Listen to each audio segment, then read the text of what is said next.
오늘 함께 읽을 말씀은 히브리서 4장 1절부터 11절입니다. 신약성경 356면 정도입니다. 히브리서 4장 1절부터 11절 우리 교독하겠습니다. 제가 홀수절, 여러분들께서 짝수절 읽겠습니다. 그러므로 우리는 두려워할지니 그의 안식에 들어갈 약속이 남아있을지라도 너희 중에는 혹 이르지 못할 자가 있을까 함이라. 그와 같이 우리도 복음 전함을 받은 자이나 들은 바 그 말씀이 그들에게 유익하지 못한 것은 듣는 자가 믿음과 결부시키지 아니함이라. 이미 믿는 우리들은 저 안식에 들어가는도다. 그가 말씀하신 바와 같으니 내가 노하여 맹세한 바와 같이 그들이 내 안식에 들어오지 못하리라 하셨다 하였으나 세상을 창조할 때부터 그 일이 이루어졌느니라. 제7일에 관하여는 어딘가에 일렀으되 하나님은 제7일에 그의 모든 일을 쉬셨다 하셨으며 또다시 거기에 그들이 내 안식에 들어오지 못하리라 하였으니 그러면 거기에 들어갈 자들이 남아있거니와 복음 전함을 먼저 받은 자들은 순종하지 아니함으로 말미암아 들어가지 못하였으니 오랜 후에 다윗의 글에 다시 어느 날을 정하여 오늘이라고 미리 이같이 일렀으되 오늘 너희가 그의 음성을 듣거든 너희 마음을 완고하게 하지 말라 하였나니 만일 여호수아가 그들에게 안식을 주었더라면 그 후에 다른 날을 말씀하지 아니하셨으니 그런즉 안식할 때가 하나님의 백성에게 남아있도다. 이미 그의 안식에 들어가는 자는 하나님이 자기의 일을 쉬심과 같이 그도 자기의 길을 쉬니라. 한 목소리 읽겠습니다. 그러므로 우리가 저 안식에 들어가기를 힘쓸지니 이는 누구든지 저 순종하지 아니하는 자는 본에 빠지지 않게 하려 함이라. 아멘. 이번 고난주간 이제 히브리서를 본문으로 택했습니다. 조금 생소하고 난해한 책이기도 합니다만 그럼에도 유익한 부분이 많아서 히브리서를 택했습니다. 히브리서를 읽으면서 우리가 꼭 기억해야 될 중심 문장은 딱 하나입니다. 예수는 그리스도이시다. 예수는 그분, 그 그리스도이시다. 조금 더 부연 설명을 하자면 예수는 기름 부음을 받은 자, 선택받은 자, 그냥 많고 많은 사람 중에 택한 그런 선택이 아니라 구약 성경부터 쭉 이어져 왔던 기름 부음을 받은 자, 기름 부음을 받은 직분, 왕과 선지자와 제사장은 기름 부음을 받은 직분입니다. 그래서 첫째로 왕, 둘째로 선지자, 셋째로 대제사장입니다. 첫날에는 그래서 천사보다 우월하시고 만유의 상속자이신 예수 그리스도 우리 왕, 어제는 이스라엘의 위대한 지도자이자 위대한 선지자였던 모세보다 우월하시고 탁월하셔서 구약 성경의 예언을 모두 성취하러 오신 선지자 예수 그리스도, 그리고 내일 대제사장 예수 그리스도에 대한 내용을 보기에 앞서 오늘은 히브리서 4장에서 또 한 명의 구약 성경의 인물을 언급합니다. 바로 이스라엘 백성을 이끌고 약속의 땅 가나안으로 입성했던 여호수아입니다. 모세에 이어서 여호수아가 등장하여 이스라엘 백성들을 이끌고 가나안 땅에 입성했는데 우리 8절을 다시 보시면 이렇게 말씀하고 있습니다. 만일 여호수아가 그들에게 안식을 주었더라면 그 후에 다른 날을 말씀하지 아니하셨으리라. 그러니까 여호수아가 비록 이스라엘 백성을 이끌고 젖과 꿀이 흐르는 땅으로 들어갔지만 이스라엘 백성은 그 땅에서 여전히 하나님의 참된 안식을 맛보지 못했다는 것입니다. 그리고 이 내용은 우리 작년 내내 담임 목사님 통해서 설교 들었던 내용 사사기와 정확히 연결되어 있습니다. 무엇이 문제였습니까? 왜 그들이 안식을 누리지 못했습니까? 우리 어제 읽었던 히브리서 3장에서도 강조했었던 표현이 다시 등장합니다. 3장 8절과 13절과 15절에 이어서 4장 7절에도 등장하는 표현입니다. 마음을 완고하게 하지 말라. 이 말씀을 지키지 못한 것입니다. 마음이 완고하다, 마음이 딱딱하게 굳어졌다. 그래서 하나님을 찾지 않는 불순종을 범했다. 그런 이스라엘 백성들에게 이미 수백 년 전 하나님께서는 에스겔 선지자를 보내셨습니다. 그리고 에스겔 선지자를 통해 하나님은 이미 예언하셨습니다. 말씀하셨습니다. 에스겔서 36장 26절부터의 내용입니다. 너 새 영을 너희 속에 두고 새 마음을 너희에게 주되 너희 육신에서 굳은 마음을 제거하고 부드러운 마음을 줄 것이며 또 내 영을 너희 속에 두어 너희로 내 율례를 행하게 되리니 너희가 내 규례를 지켜 행할지라. 내가 너희 조상들에게 준 땅에서 너희가 거주하며 내 백성이 되고 나는 너희 하나님이 되리라. 히브리서는 반복해서 이스라엘 백성의 흑역사, 이들의 실패한 역사를 언급하면서 경고하고 있습니다. 복음을 들었지만 예수 그리스도에 대해서 알고 있지만 그 아는 것을 순종하는 믿음과 결부시키지 않았을 때, 우리 삼교구 식구들께서 찬양한 것처럼 충성을 다하지 못하였을 때 하나님의 안식에 들어가지 못할까 염려하라. 하나님의 안식이 무엇입니까? 하나님은 여섯 동안 모든 것을 창조하시고 모든 일을 마치시고 마치 직장인이 월요일부터 금요일까지 일하고 야근하고 지쳐서 기진맥진 쓰러져서 쉬는 그런 쉼이 아닙니다. 아름다운 피조 세계를 창조하시고 마음껏 누리셨더라. 우리 아담과 하와의 입장에서 생각해 볼까요? 아담과 하와는 지으심을 받은 다음 날이 안식일입니다. 아담과 하와는 월요일에 지으심을 받아서 일주일 내내 일하기 위해 만들어진 존재가 아니라 아담과 하와에게는 첫날이 안식일입니다. 그들은 하나님께서 지으신 모든 것을 보고 누리고 기쁨과 평안을 누릴 수 있는 상태였습니다. 그런데 잘 아시다시피 성경의 역사는 그 이후로 세상에 죄악이 들어왔고 아담과 하와는 그 평안의 안식을 누리지 못한 그 상태로 지금까지 오고 있던 것입니다. 재작년에 읽었던 책 중에 한 신학자가 쓴 글이 2년이 지난 지금도 기억이 납니다. 그가 이렇게 얘기합니다. 인간에게는 제일 중요한 세 가지 활동이 있다. 하나는 예배, 하나는 일, 하나는 쉼, 안식이다. 예배와 일과 안식. 하나님을 만나는 예배, 창조주 하나님을 닮아서 창조적인 활동을 하게 되는 일, 그리고 기쁨과 평안을 누리는 쉼, 안식. 근데 그가 이야기합니다. 문제는 예배와 일과 안식이 뒤엉켜져 있다. 질서가 흐트러져 있다. 현대인들은 일을 예배처럼 합니다. 일을 신성시하고 숭배한다는 것입니다. 일하기 위해 쉬고 기계처럼 일하고 과거 어느 때보다 풍족한 2025년을 살고 있지만 우울증과 무기력함이 넘쳐나는 시대, 은퇴하고도 누려야 할 노년의 시기에 여전히 일을 해야 하는 시대, 그리고 그 반대편에는 청년들이 있습니다. 일자리도 부족하거니와 꿈이 아니라 생계를 위해서 일하다가 회사에서 부당한 대우도 받고 이제는 일할 의욕도 사라져서 올해 뉴스가 대대적으로 나왔죠. 그냥 쉬는 청년이 50만인 대한민국. 밥값 해야 돼. 1인분 이상 해야 돼. 그래야 사람이야. 성과를 내야 해. 그래야 살아남을 수 있어. 성과를 요구하며 일을 숭배하는 세상입니다.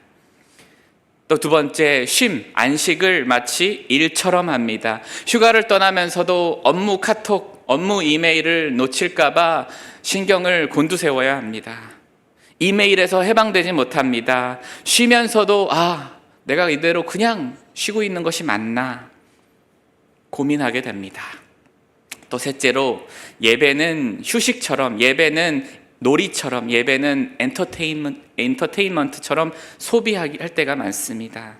사실 한 주간의 삶에서 월요일부터 토요일까지 매일 내려주시는 만나, 그 만나의 삶, 일용할 양식 가운데 하나님의 은혜에 감격하여 감사해서 드리는 것이 예배여야 할진데, 자원하는 마음으로 감사하는 마음으로 드려야 할 것이 예배일진데, 하나님을 닮으려고 오는 곳이 예배의 장소일진데, 오히려 우리는 한 주간에 쉼 없었던 지친 나에게 위로가 되는 말씀, 은혜를 받으려고 오는 것이 우선순위가 된 그런 예배를 드릴 때가 더 많은 것 같습니다.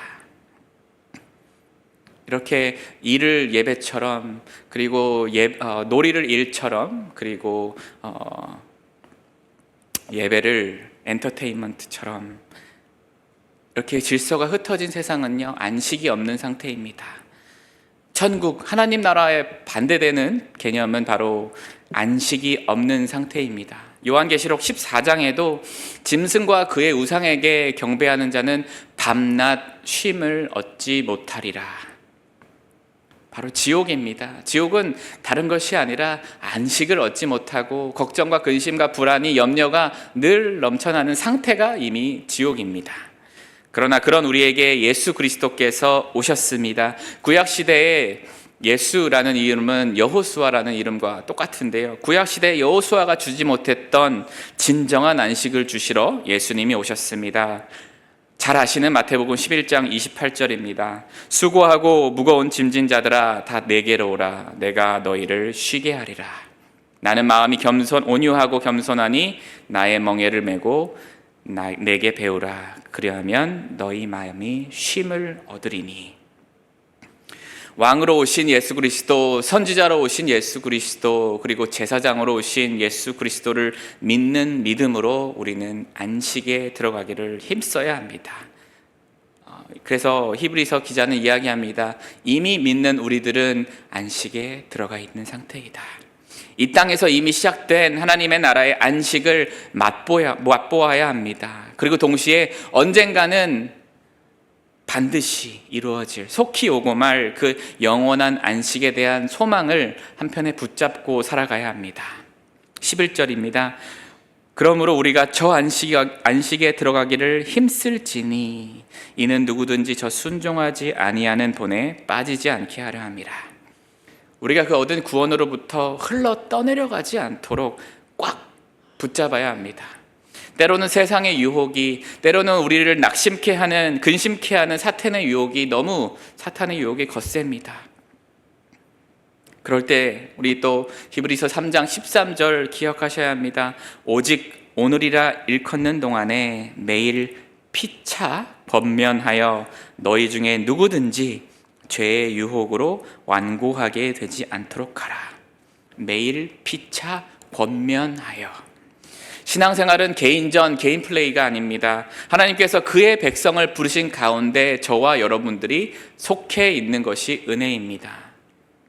그래서 교회 공동체가 할 일은 매일 피차 서로 권면하여 우리의 마음이 완고해지지 않도록, 우리의 마음이 딱딱해지지 않도록, 그래서 안식으로부터 흘러 떠내려가지 않도록 서로 피차 권면해야 합니다. 교회가 할 일이 바로 그 일입니다. 매일 피차 서로 권면하는 것. 그게 동역자입니다. 목사님 믿음 따로, 장로님 믿음 따로, 권사님과 성도님들 신앙 따로가 아닙니다. 우리가 소망의 확신과 자랑을 끝까지 잡고 있으면 우리는 그의 집이라. 믿는 우리가 하나님의 집입니다. 믿는 제가 하나님의 집이보다 믿는 우리가 하나님의 집입니다. 일을 예배하고 쉼을 일처럼 바쁘게 하고 예배는 놀이처럼 소비하는 그런 세상에 저항해야 합니다. 예배를 통해 하나님을 만나라고 해야 합니다. 안식, 쉼과 회복, 우리는 일하기 위해 쉬는 존재가 아니라 하나님이 창조하시고 내려주신 것을 함께 나누며 누리고 기쁨 가운데 안식해야 합니다. 일을 숭배하는 것이 아니라 일을 통해서 생명을 살려야 합니다. 하나님의 일이 무엇이었습니까? 하나님의 일은 생명력을 이 땅에 불어넣으시는 것입니다. 생기를 불어넣으시니, 예수님이 이 땅에 오셔서 한 일이 무엇입니까? 생명을 주시는 일이었습니다. 우리가 어떤 사업장에 있든지 학교에 있든지 직장에 있든지 어디에서 일하든지 가정에서 일하든지 우리가 할 일은 창조주 하나님을 닮아서 생명력을 불어넣는 일입니다. 남을 살리는 일이 우리가 해야 할 일입니다. 그래야 이 땅에서도 안식을 맛보고 또 영원한 안식에 들어갈 소망을 굳게 붙잡을 수 있습니다. 하나님 나라의 왕이신 예수 그리스도와 함께 공동 상속자가 되고 싶으십니까? 그렇다면 예수 그리스도를 닮아가야 합니다. 예수 그리스도의 길을 따라가야 합니다. 생명력을 이 땅에 불어넣으신 그분을 닮아서 생명을 불어넣는 일을 해야 합니다. 안식을 누려야 합니다. 그리고 하나님과 끊임없이 교제하는 예배에 참여해야 합니다. 성육신과 십자가의 사건은 내 죄책감을 그냥 덜어내려고 일방적으로 오신 사건이 아니라 하나님이 심히 아름다운 피조 세계를 에덴 낙원을 회복시키러 오신 사건이 성육신과 십자가 사건입니다. 사실 새벽에 좀 읽기 좀 생소하고 어려운 히브리서 본문이지만 함께 나누고 싶었던 마음이 간절했던 것은 우리가 믿는 바를 좀 더 설명할 수 있는 신앙, 그냥 맥락과 흐름 없이 그런 신앙이 아니라 구약과 신약이 조화가 되고 구약 성경에서도 나의 구원, 우리의 구원에 대한 이야기가 있고 신약 성경에는 그것이 성취되었더라. 맥락이 이해되고 설명이 가능한 신앙을 우리가 가지면 좋을 것 같아서 좀 딱딱한 본문이지만 히브리서를 읽고 있습니다. 이제는 우리가 들은 복음을 믿음과 결부시켜야 합니다. 우리의 딱딱한 마음이 부드러워지고 새로운 영이 우리 가운데 있어서 영원한 안식을 주시는 예수 그리스도께서 우리의 삶의 주인이 되시기를, 세상 끝날까지 우리의 주인이 되시기를 주님의 이름으로 축원합니다. 일을 예배처럼 놀이를 일처럼 예배를 놀이처럼 하는 무질서에서 질서를 바로 세우려고 예수께서 오셨습니다. 예배를 예배되게, 안식은 안식답게, 일은 일답게 해야 합니다. 성과를 요구하고 밥값을 요구하는 세상과 달리 안식일은, 성경이 말하는 안식일은 종들도 가축들도 주인과 함께 평등하게 쉬는 날이었습니다. 하나님의 은혜를 기억하는 것이 안식입니다. 예수님이 이 땅에 오셨을 때 안식일을 형식적으로 지키는, 안식을 마치 일처럼 여겨서 나의 안식을 위해 다른 사람들의 희생을 요구했던 유대교 종교 지도자들에게 교훈을 주시려고 안식일을 일부러 침범하셨습니다. 그리고 말씀하셨습니다. 안식일은 사람을 위하여 있고 안식일의 주인은 인자이니라. 이제는 우리가 단순히 안식일 하루를 위해서가 아니라 우리 삶 속에서, 우리 공동체 속에서 안식을 맛보도록 예수님이 오셨습니다. 영원한 안식을 주시는 예수 그리스도, 그 예수 그리스도가 믿어지신다면 안식을 맛보시고, 또 충분한 안식을 맛보고 계시다면 교구와 구역 식구들에게 그들이 안식을 맛볼 수 있도록 주님의 사랑을 전해야 합니다. 그것이 주님의 사랑에 대한 충성, 믿음입니다. 그런 삶과 그런 공동체가 될 수 있기를, 그래서 온전한 안식을 주시는 예수 그리스도께서 우리의 삶과 우리 공동체의 주인이 되시기를 기도하신 후에 자유롭게 돌아가시면 되겠습니다.